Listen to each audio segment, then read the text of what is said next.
Welcome back to my channel. So, andito na naman si Binibining Lindsay para mag-share sa inyo ng panibagong kaalaman. O ayan, nakapag-CO na ba ang lahat? Ayan, so I'm sure yung iba sa inyo tapos na mag-CO. And of course, nagpe-prepare na ng kanilang mga portfolio na gagamitin sa pagpaparate natin. Pero syempre, sa sobrang dami ng trabaho, yung iba, hindi pa rin natututukan yung paggawa nito. Kaya naman, para sa ating content today, samahan niyo akong talakayin kung ano ba yung mga MOVs na kailangan natin sa pagbuo ng PMES portfolio. Ayan. So, lalagyan po natin ng bonus na annotation. So, paano ba tayo maglalagay din ng annotation, lalong-lalo na sa ating mga non-observable indicators? Yung mga kakailangan nating MOVs, syempre kailangan supported siya ng mga annotations. Kaya naman, samahan niyo akong talakayin kung paano nga ba natin gagawin ang PMES portfolio. Oh, wait lang ha, disclaimer. Alam ko naman na nakalagay sa memorandum na hindi naman kailangan gumawa ng portfolio. Pero syempre, para mas presentable, and of course, i-rate naman yan, at least magkakasama na, no? Yung ating mga kailanganing MOVs. Ayan. So, another disclaimer. Ayan, pasensya na kayo kung marami kong disclaimer for this video, no? Pwede kasi na sa school nyo, ito yung interpretation para dito sa PMES portfolio, especially dun sa tool na gagamitin sa pagre-rate. So, pwedeng magkakaiba tayo ng interpretation para dyan or yung mga schools natin. Pero syempre, itong ipapakita ko sa inyo ay based lamang dun sa tool ng PMES. And of course, sa tulong na rin ng aming mga master teacher. Kaya tara, samahan niyo akong talakayin isa-isa ang mga ito.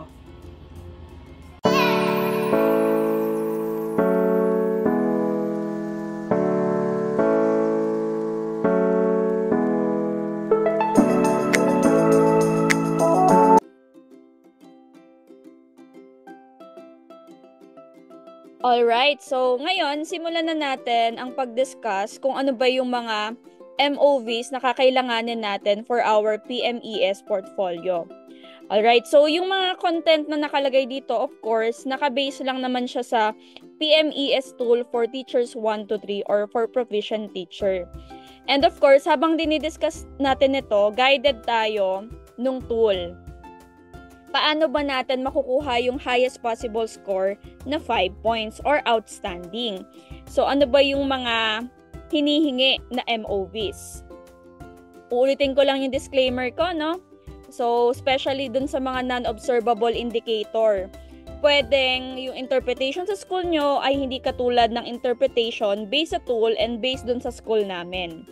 Pero ganun pa man, gusto ko lang po i-share to sa inyo, especially sa mga bagong teachers natin na gumagawa na ng kanilang mga portfolio for this school year. Okay, sige po, simulan na natin. Of course, sa isang portfolio, dapat may cover page yan. So, ito, simple lang naman to na cover page kasi after all, examples lang naman yung ipapakita ko sa inyo or mga MOVs with annotation. Okay, so, syempre, yung cover ng portfolio, and then, kung anong region, division, and school nyo, yan, may headings. And of course, pwede nyo ilagay dito sa part na to yung logo sa right side. Okay. After the cover, yan. Punta naman tayo kung gusto nyo lang naman na bigyan ng konting background yung sarili nyo or introduction about the teacher. Yan, picture mo and then konting info about you. Professional naman, no? Professionally. Okay, next. Of course, the table of contents about the teacher, the CRA 1, 2, 3, 4. Yan. So, hanggang 4 na CRA lang tayo and wala na rin yung plus factor, no? Okay. Sige po. Simulan natin sa pag-discuss ng CRA 1 or yung content, knowledge, and pedagogy. So, simulan natin sa objective 1. So, ang sinasabi sa objective 1, applied knowledge and content within and across curriculum teaching areas. So, anong kailangan nating MOV dito? Yan. So, sa lahat ng ipapakita nating objective, any quarter pwede nyong ilagay. Pero dahil nga sa memorandum na lumabas, ang ilalagay natin sa observation natin is yung 4th quarter nating observation. Okay? So, ano daw kailangan dito? Classroom observation tool. rating sheet or inter-observer agreement form from done through on-site, face-to-face, in-person classroom observation. Para makuha daw yung highest possible score na 5 or outstanding, kailangan si teacher ay naka 7 para dito sa observable indicator na ito. So anong kailangang MOV? Of course, yung ating rating sheet galing sa ating mga mentor. Okay, kailangan daw naka 7 ka. Ayan, so kapag naka 7 ka, edi outstanding ka na agad dito sa indicator number 1 or sa objective number 1 ng content knowledge and pedagogy. Okay, next. Sakrawan pa rin or objective 2. Yan. So, use research-based knowledge and principles of teaching and learning process. So, ito ay non-observable indicator. So, na-discuss ko naman na to dati sa isa kong video. Itong non-observable na to. So, ano daw ba ang hinihingi? Sabi dito, para ikaw ay maka-outstanding, sabi dito, integrated at strategic level relevant and innovative research-based knowledge and principles with clear rationale and reflection of its significant value to the teaching and learning process.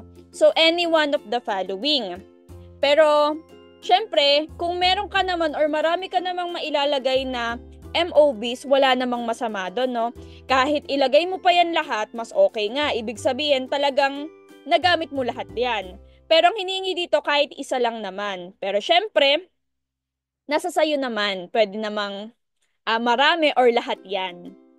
Okay, so para ka daw maka-outstanding, yun nga, binanggit ko na, no? So ito yung mga MOVs na kailangan. Pwedeng lesson plan, na hina-highlight mo yung research-based or use research-based knowledge, activity sheets, assessment materials, and others. Syempre, with annotation describing the use of research-based knowledge and principles of teaching and learning process. So, paano ba nakatulong yung mga research-based knowledge na yon sa pagkatuto or makabuluhang pagkatuto ng mga learners? Okay, tingnan natin yung nilagay natin ditong MOV. Okay, so naglagay ako dito ng lesson plan, no? So, naka-highlight naman dito. Dito pa lang sa kagamitang ginamit, makikita nyo na dyan yung mga research article na ginamit ko, no? And, fortunately, kasi ang topic ko talaga is about research or ethics of research. So, madali para sa akin makapag-integrate talaga ng mga research-based article. Yan. So, yung mga research na talaga na ginamit ko sa pagtuturo ko. Aside from lesson plan na MOV, ayan. So, papakita ko rin dito yung ginamit kong material. So, kitang-kita naman yung integration ko ng research, no? So, hindi ko lang din-discuss yung ethics ng research. Nagbigay pa ako dito ng mga research din na susuport dun sa aking dinidiscuss na topic. Yan. So, meron ako ditong according to Purdue University Online Writing Lab, meron ako dito mga articles na binasa para masuportahan yung dinidiscuss kong topic. Okay. So, punta tayo ngayon sa annotation. So, ang ginamit ko po is yung lesson plan and then yung material na ginamit ko sa pagtuturo. So, paano natin i-annotate? Tingnan po natin, no? The teacher effectively integrated research-based instruction into the classroom by utilizing research articles to guide discussion on key topics related to the ethics of research in indigenous group and during pandemic. Through this discussion, students were introduced to ethical considerations such as cultural sensitivity and the impact of research on marginalized communities, emphasizing the need for respect, consent, and collaboration when conducting research with indigenous group. So, nakita nyo naman kanina dun sa ginamit ko, gumamit ako ng article to explain the ethics of research for indigenous group and for or during pandemic or kapag may pandemic, ano ba yung mga ethical consideration na dapat i-consider ng mga learners kapag nag-conduct ng research.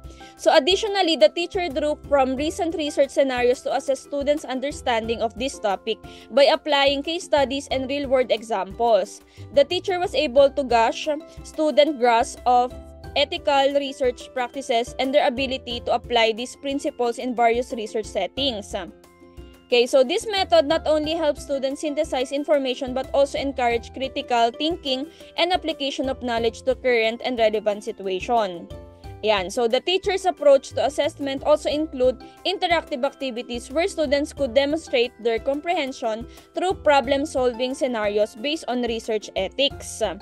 These methods ensured that students did not just memorize information but were able to critically engage with the material, reflecting on how research practices impact communities, especially in sensitive contexts like pandemics or working with indigenous population.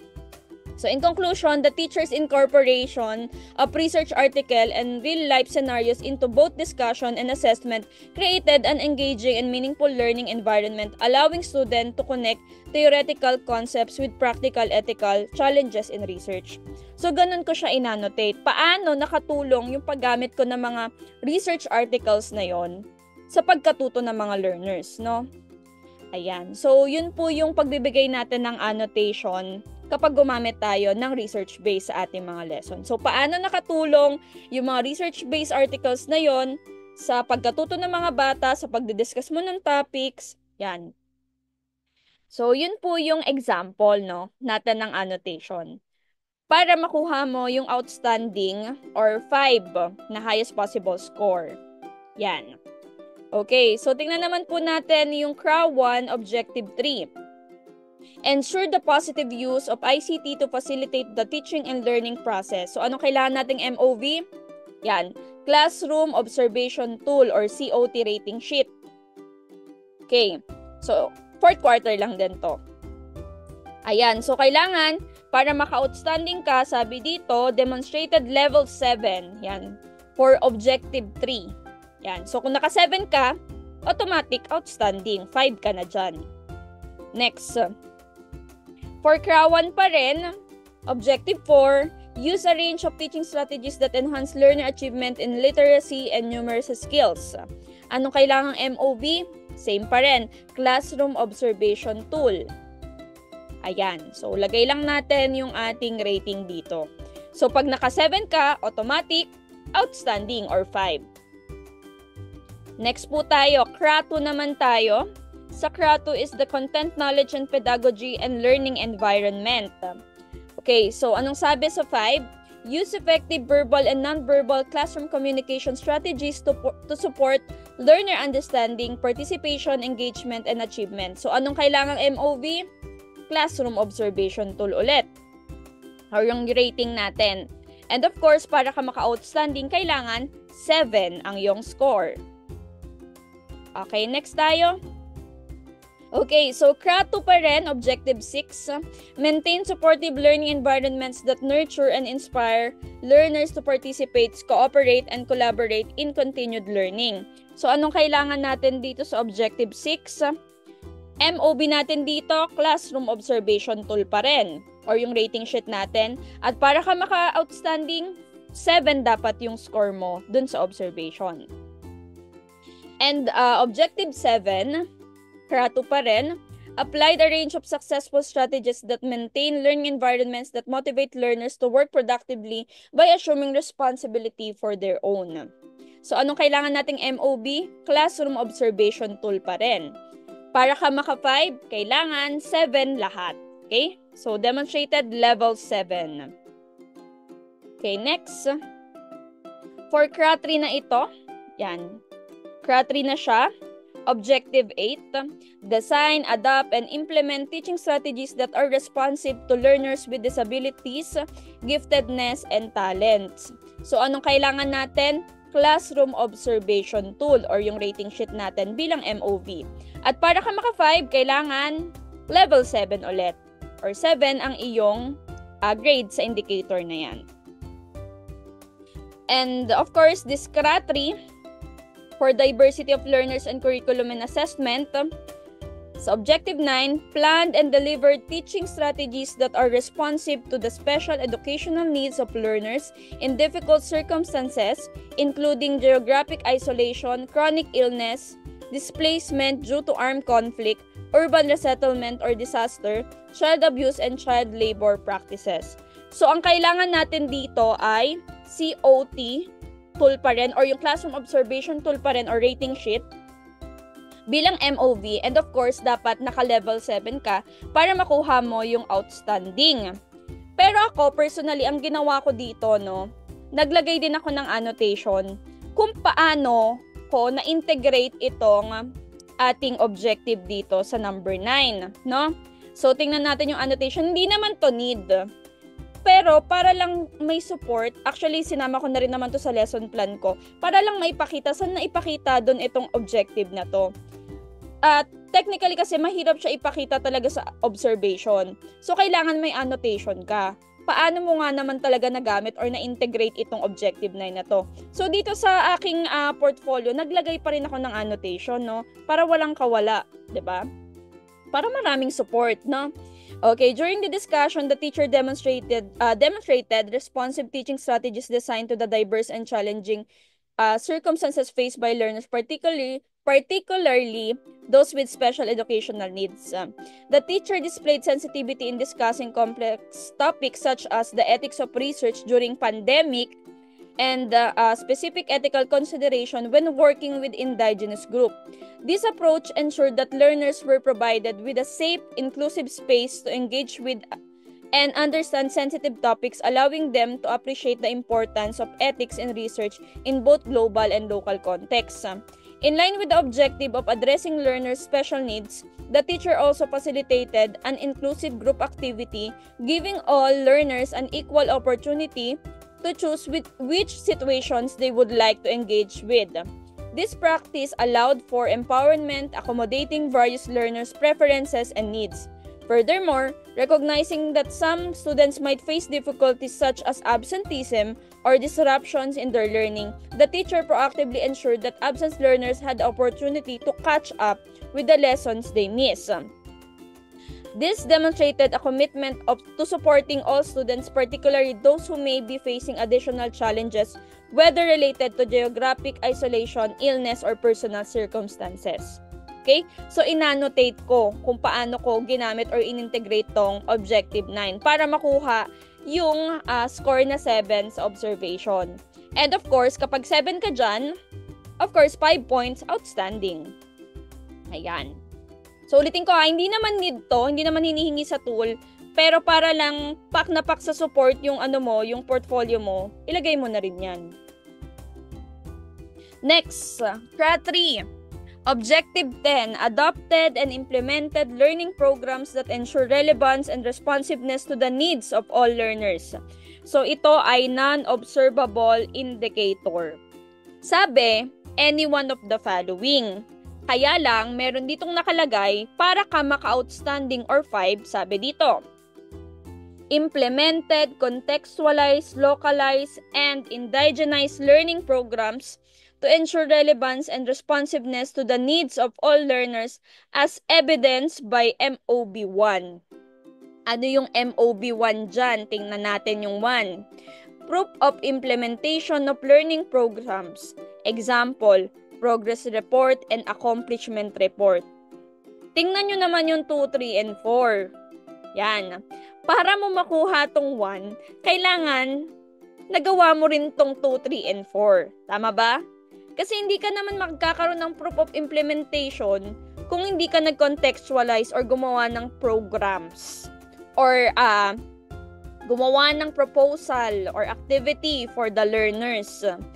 And syempre, kailangan with annotation ka dito. With annotation describing the relevance and responsiveness of the learning programs to the needs of all learners. So, tingnan natin kung ano yung MOV na nilagay ko dito, no?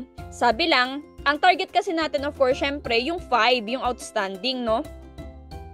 Yan, tingnan natin. Ayan, so ang nilagay ko dito ay intervention plan or remediation plan for the identified learning gaps for student at risk. So, sa school kasi namin, meron kaming tinatawag ditong intervention plan for identified learning gaps for the student at risk. So, ano yung mga learning competencies na mababa for first, second? Actually, isa lang naman yung kailangang MOV, no? Pero nilagay ko na yung first, second, and third. para makita yung consistency na talagang nagkakaroon ka ng intervention plan or remediation plan every quarter, especially dun sa mga behind na mga estudyante. So, may plan ako. Ngayon, ang sabi kasi dito, kailangan meron kang proof of implementation of learning program. So, isa na yun dito. Kaya lang, kailangan may accomplishment report ka. So, itong ating template na to, galing to syempre sa school namin, no? So, hindi ko na nilagay syempre kung sino yung students na yon, no? Naglagay lang ako ng 2 sample dito. Ito na yung pinaka-accomplishment report kung nagawa ba itong mga intervention na ito. So, success indicator natin with significant progress. Ibig sabihin, hindi ganun kataas, no? Pero, naisalba yung bata sa tiyak na pagkabagsak, no? Especially yung mga hindi pumapasok, yung mga uma-absent, yung mga hindi pumapasok, hindi umabsent.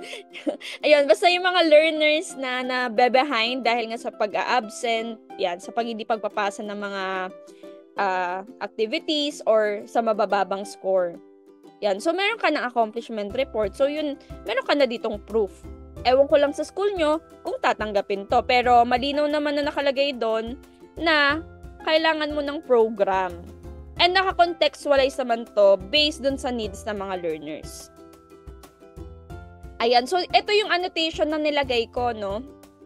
The teacher's intervention plan demonstrates a clear alignment with the diverse needs of learners, particularly those at risk of failing behind. By focusing on the least mastered competency, the plan directly addresses specific gaps in knowledge and skills, ensuring that all learners, especially those struggling, receive targeted support. The inclusion of activities. So, naglagay ako kung ano yung mga activities na binigay ko dun sa remediation. Punan at gamitin sa iba pang larangan and lumikha at gamitin sa iba't ibang larangan provides learners with opportunities to apply their learning in various contexts which enhances their engagement and understanding. Additionally, the activity Wastong Salita, Wastong Diwa, and Lumikha gamit ang mga wastong salita emphasizes the importance of language accuracy and meaningful expression, key skills for academic and personal development. The intervention plan's effectiveness is evident in the significant progress made by learners within the designated time frame, highlighting the plan's responsiveness to the needs of the students by offering differentiated and context-rich activities. The teacher ensures that every learner has the support needed to thrive, thereby promoting inclusivity and academic improvement for all. So, pasok naman siya dito sa hinihingi ng tool natin, no? Nagawa naman. Nagkaroon ng intervention plan or program, and then, andito yung proof of implementation and accomplishment report. Yan.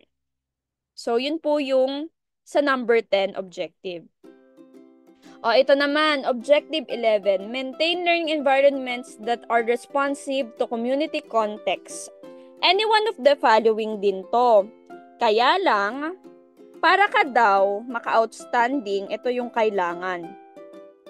Collaborated with the community stakeholders in the implementation, completion of program, project, and or activity that maintains learning environments responsive to the community context as evidenced by MOB number 4. Tingnan natin yung MOB number 4 dito para ikaw ay maka-outstanding. Report on implementation, completion of program, project, and or activity that maintains learning environments responsive to the community context.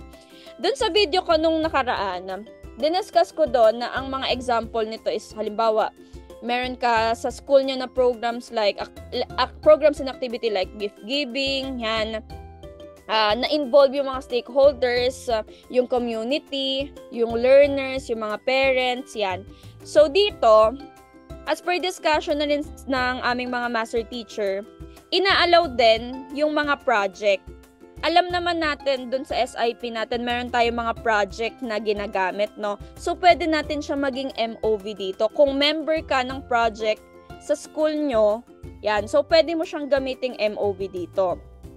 Tingnan natin kung ano yung MOV na nilagay ko, no? So, sa school kasi namin, meron kaming tinatawag na Project Collab. So, ang pinaka-objective nito, of course, matulungan yung mga learners. Yan, makapag-conduct ng LAC session, ng trainings para sa teacher, makapag-develop ng materials like summative test, quarterly exam, And of course, yung mga Festival of Talents wherein mapapakita yung mga performance ng mga bata. So yun yung focus nitong aming project na to, no? And member ako nito.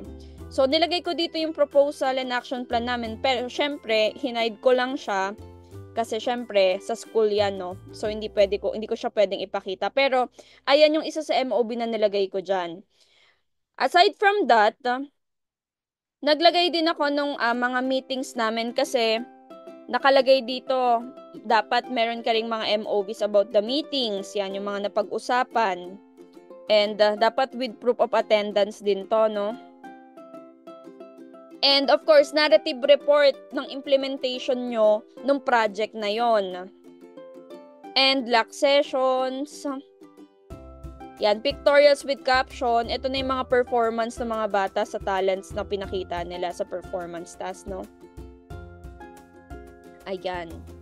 So, nilagay ko rin dito yung ginawa kong intervention plan kasi kasama rin siya dun sa objective ng project namin, no? Yung mga nabe-behind ng mga estudyante, yan, mabigyan ng pagkakataon, no, na maisalba through remediation activities or remediation plan or program. And then yung accomplishment report, ayan. So, yun yung mga nilagay ko po dito na MOVs para dito sa objective number 11. Okay? Ayan. So, inform ko lang kayo, no, kapag titignan po natin yung tool, pabawas siya ng pabawas ng points kapag, like for example, dito sa 11, MOV number 4 yung kailangan mo para maka-outstanding. So, makaka-5 ka. Pero kung MOV number 3 lang yung meron ka dito sa, balik natin, sa objective 11, for example, MOV number 3 lang yung meron kang project, activity plan, yun nga, 4 points ka doon. Pero kung ang meron ka lang ay yung minutes ng consultative meeting nyo, 3 points ka doon. And then, kapag meron ka lang ng MOV number 1, yung communicated letter about the program, yan. So, 2 points ka lang. So, pabawas siya ng pabawas ng points. So, ganun din sa ibang objective, no? Like, for example, dun sa mga indicators natin or classroom observable indicators natin, kung di ka naka-7, pabawas siya ng pabawas ng puntos. Kapag naka-6 ka lang, 4 lang yon. Kapag naka-5 ka, 3 lang yon. Kapag naka-4 ka, 2 lang yon. And then, kapag 3 pababa, yon, 1 point lang yon. So, ganun yung pointing niya, no? Pabawas siya ng pabawas. Okay? Pero, syempre, ano bang goal natin? Syempre, ang goal na natin dyan is yung outstanding. Kasi alam ko naman tayo mga teacher, lahat naman ginagawa natin, no? Kailangan lang talaga may MOV. Okay. Next tayo, craft 4, objective 12. Reviewed regularly personal teaching practice using existing laws and regulations that apply to the teaching profession and the responsibilities specified in the Code of Ethics for Professional Teacher. Ayan, so anong kailangan natin dito sa Objective 12? Para ka daw maka-5 or outstanding, consistently conducted review of personal teaching practice using laws and regulation that apply to the profession and the responsibilities in the Code of Ethics for Professional Teachers as shown in MOB submitted. So, any one of the following naman to, no? Wala namang nakalagay na dapat yung MOB 1, 2, 3. So, as shown sa MOB submitted. Pero ako, ang ginawa ko dito, ito yung mga MOBs na nilagay ko. Ayan. So, meron ako ditong proof of attendance na umattend ako sa LAC session. Kasi may nakalagay dito, kailangan may proof of attendance ka eh. Meron din ako ditong application ko dun sa assessment materials nung natutuhan ko about sa test construction rules nung LAC session. So, in-apply ko siya sa exam ko. Hindi ko lang nilinawan, no, pasensya na kayo. Kasi content yan ng exam. Ayan. So, isa yan sa MOV na ginamit ko. And ito. So, dito ko na sa reflection notes in-explain kung paano nakatulong sa akin yung LAC session na yon, no? Para ma-apply ko siya dun sa assessment ko. Yung main objective na ma-apply itong mga natutuhan ko sa LAC session, dito ko na sa reflection notes ko siya in-explain. Ganyan yan siya, no? The last session on test construction provided a valuable opportunity to revisit essential principles and guidelines and designing effective assessment. As a teacher, I found this session not only a refresher, but also an eye-opener to the new information that enhances my understanding of how to craft reliable and valid tests. So, dito sa reflection notes ko, nilagay ko lang no kung paano nakatulong yung LAC session na yon, no, especially sa pag-a-apply ko nito sa test construction or sa mga quarterly examination. Ayan, in-explain ko lang kung paano nakatulong yung LAC session na yon. Nag-reflect lang ako, no, kung paano yun nakatulong. So, yun po yung kailangan natin sa Objective 12. Next, Objective 13, complied with and implemented school policies and procedures consistently to foster harmonious relationship with learners, parents, and other stakeholders. So, sabi dito, any one of the following. Kaya lang, sabi dito sa tool, para ka maka-outstanding, kailangan mag-focus tayo ngayon dito sa MOV 3 or 4. Alin man dyan sa dalawang yan.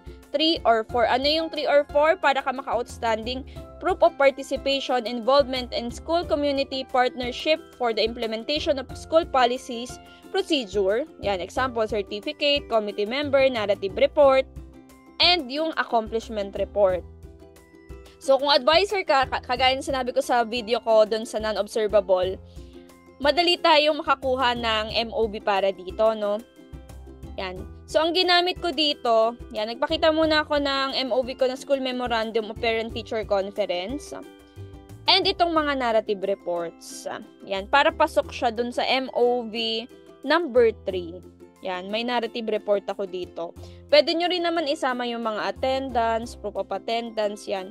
So, sabi ko nga kanina, hindi naman porket isa lang yung hinihingi, isa lang talaga yung MOV na meron tayo. I'm sure naman, marami tayong MOV. Ilagay nyo na, wag na kayong mahiya. Yan, para talagang siksik, 'di ba? And of course, for the last one, for Craft 5, Objective 14, adopted practices that uphold the dignity of teaching as a profession by exhibiting qualities such as caring, attitude, respect, and integrity. So, nakalagay dito, any one of the following. Pero, para makuha mo yung outstanding, sabi dito, exhibited practices that uphold the dignity of teaching as a profession by exhibiting qualities such as caring, attitude, respect, and integrity with affirmation from different school stakeholders as evidence by MOB number 2. So, ano ba yung nakalagay sa MOB number 2? Annotated evidence of practice including but not limited to the following. Documented feedbacks from your superiors, colleagues, and other stakeholders, reflecting the RATI's good practices. Remarks from superiors, colleagues, or master teacher, school head about one's qualities. Yan. PMCF, mid-year review form, or any remarks galing sa iyong mga mentors na ipapakita yung qualities mo, no? And then, recognition from the school community about one's quality. Ayan. So, anong nilagay ko ditong MOV? Eto. Yan. So, naglagay ako dito ng remarks or feedback from my mentor. So, pasok na siya dun sa number 2 or isang evidence sa number 2, no? Yung remarks from superiors or master teacher. So, nilabuan ko na lang siya, nakakahiya naman. Okay. So, based sa kanyang observation din sa aking pagtuturo, no? And then, naglagay naman ako ng feedback from my learners. Bakit ako naglagay nito? Kasi part naman ng stakeholders yung mga learners. And for me lang, no, ide-defend ko na lang sa kung sino man mag-aano nito sa akin, mag-rate, no. For me lang, no, isa sa makakapagbigay sa atin ng feedback talaga is yung mga learners about dun sa qualities natin as a teacher. So, nilagay ko siya, no, dito. And etong mga nilagay ko dito, naglagay na lang ako ng reflection notes and annotation, no? Paano nakatulong to sa aking mga feedbacks na to and remarks na to from my colleague and stakeholders para mas maging mabuting guro ako, no, sa aking mga estudyante. And of course, recognition. So, hindi ko lang na-insert dito yung certificate mo, pwede mong ilagay yan dito. Okay. So, ito yung nilagay kong annotation. So, naglagay ako nitong annotation and of course, parang reflection ko na rin as a teacher. Reflecting on my experience as a teacher, I have been fortunate to receive constructive feedback from my mentor, master teacher, which emphasizes practices that enhance the professional integrity and respect of teaching. The feedback I receive from my mentor not only affirms my commitment to teaching but also encourages me to refine my approach, ensuring that I foster a classroom atmosphere built on mutual respect and trust. Additionally, receiving letters and feedback from my learners has been a source of encouragement and validation. Their expressions of appreciation for my teaching reaffirm that the efforts I put into creating meaningful and respectful interactions are making a positive impact. The recognition from my students inspires me to continue upholding the values of care, respect, and integrity in my teaching practice. Ayan. So, yun po yung nilagay ko dito, no, na annotation and reflection based dun sa mga nilagay kong evidences dito sa Objective 14. Ayan. So, yun lang. Sana po ay nakatulong itong video na ito sa inyong pagpe-prepare ng inyong mga MOVs. Thank you so much. Bye!